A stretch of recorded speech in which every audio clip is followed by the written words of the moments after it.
प्रणाम दोस्तों, मैं हूं ज्योतिष आचार्य रानी नारंग। आप देख रहे हो मेरा यूट्यूब चैनल एस्ट्रो रानी नारंग। आप सबका मेरे यूट्यूब चैनल पे हार्दिक स्वागत है। मैं आप सबसे निवेदन करती हूं कि आप मेरे यूट्यूब चैनल को लाइक कीजिए, सब्सक्राइब कीजिए और मेरे द्वारा दिए हुए वीडियोज़ आपको पसंद आते हैं तो आप और भी दोस्तों के साथ शेयर कीजिए। आज हम बात करने जा रहे हैं कि रक्षाबंधन का त्यौहार है, ये कौन से योग के अंदर मनाया जा रहा है। क्या इस साल भी भद्रा का साया इस त्यौहार के ऊपर रहेगा, इस बारे में बात करने जा रहे हैं। दोस्तों, रक्षाबंधन का त्यौहार है जो 22 अगस्त 2021 को मनाया जा रहा है। इस दिन संडे का दिन है। जो पूर्णिमा तिथि को ये त्यौहार मनाया जाता है हर साल। सावन मास के अंदर जो पूर्णिमा आती है उस दिन ये त्यौहार मनाया जाता है। ये भाई बहन के अटूट प्यार का ये त्यौहार जो है ये हर साल सावन मास के अंदर ही मनाया जाता है। और जो हर साल इस त्यौहार के ऊपर भद्रा का साया रहता है। कभी कुछ अशुभ योग बनते हैं तो इसलिए इस त्यौहार के अंदर इस बार ये त्यौहार जो है भद्रा से मुक्त है और अशुभ योगों से मुक्त कि शुभ योगों के अंदर ये त्यौहार मनाया जा रहा है। क्योंकि जो भद्रा है वो हर मास के अंदर शुक्ल पक्ष और कृष्ण पक्ष 2 पक्ष आते हैं। तो हर मास के अंदर जो शुक्ल पक्ष के अंदर भी 4 बार चंद्रमा की तिथियों के अनुसार, जैसे चंद्रमा किसी तिथि के ऊपर भ्रमण करते हैं तो उसी प्रकार ये भद्रा आती है।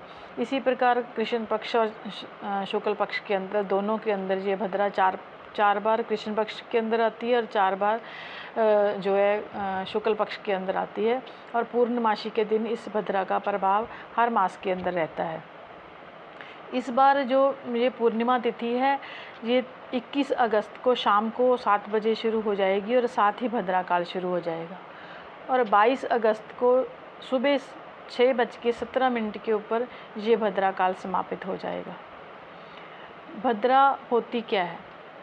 हमारे हिंदू शास्त्रों के अनुसार, जो हिंदू धर्म के जो ग्रंथ हैं उनके अनुसार ये सूर्य की पुत्री है भद्रा और शनि की बहन इसको माना जाता है। और जो इस सृष्टि के रचयिता हैं श्री ब्रह्मा जी, उनके द्वारा ये श्रापित भद्रा इन भद्रा को श्राप मिला हुआ है कि जब भी इस भद्रा काल के अंदर कुछ अच्छा कार्य किया जाएगा तो उसके अच्छे परिणाम नहीं होंगे।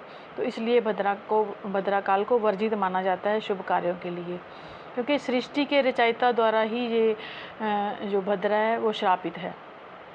और कहते हैं कि इस टाइम के अंदर, इस भद्रा काल के अंदर भगवान श्री शंकर तांडव करते हैं। तो इस तांडव काल के अंदर भी ये जो कोई शुभ कार्य हैं वो वर्जित माने जाते हैं। तो इस बार ये जो भद्रा का साया है वो सुबह 6:15 बजे तक ही रहेगा।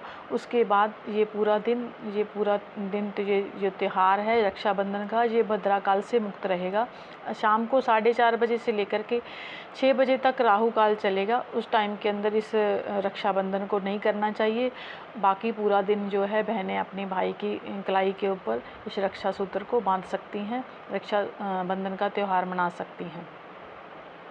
हमारे हिंदू पंचांग के, हिंदू पुराणों के अनुसार रक्षाबंधन का बहुत बड़ा महत्व माना जाता है, क्योंकि कहते हैं कि जो श्री गुरु नानक देव जी थे, उनकी बहन श्री नानकी जी ने भी इस दिन ही उनके हाथ के ऊपर ये रक्षा सूत्र बांधा था।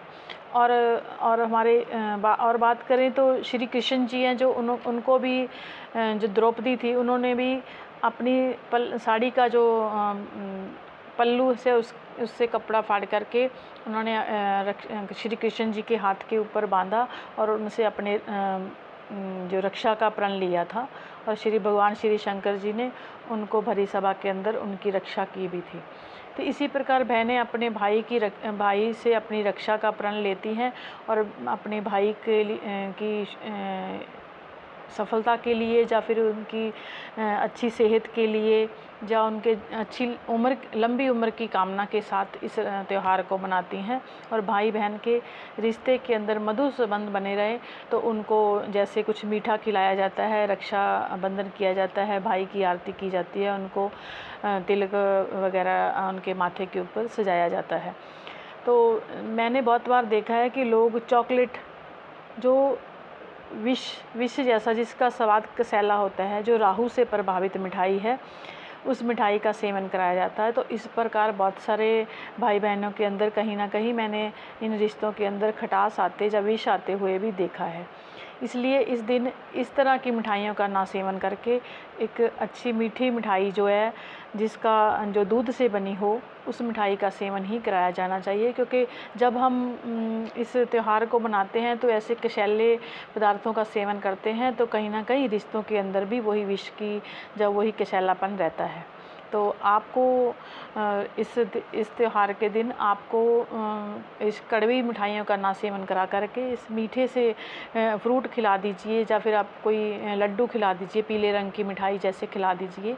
तो इस ऐसी मिठाइयों का सेवन अपने भाई को कराना चाहिए, कशैले पदार्थों का सेवन नहीं कराना चाहिए।